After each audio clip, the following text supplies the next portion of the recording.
Well, there are new recommendations tonight for colon cancer screening. The American Cancer Society now suggests starting at 45 instead of 50. The change follows an increase in colon cancer cases in younger people. Camille Williams shows us how one researcher at the University of Minnesota played a role in the new guideline.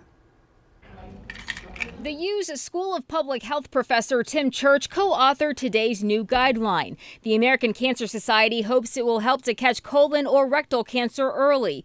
Church is a member of ACS's Guideline Development Group, which is responsible for updating cancer screening guidelines. More information came out about cancer in younger people, and the rates have been going up.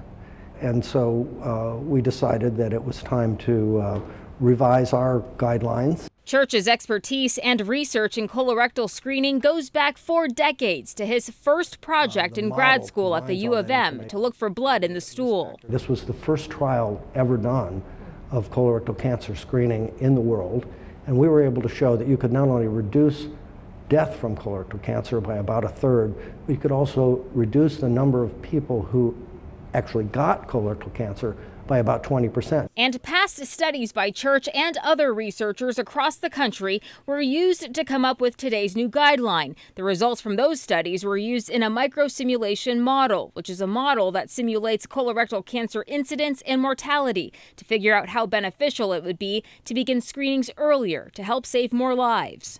Be aware that screening is important. Screening can save their lives. Screening can actually prevent colorectal cancer. Camille Williams, KARE 11 News.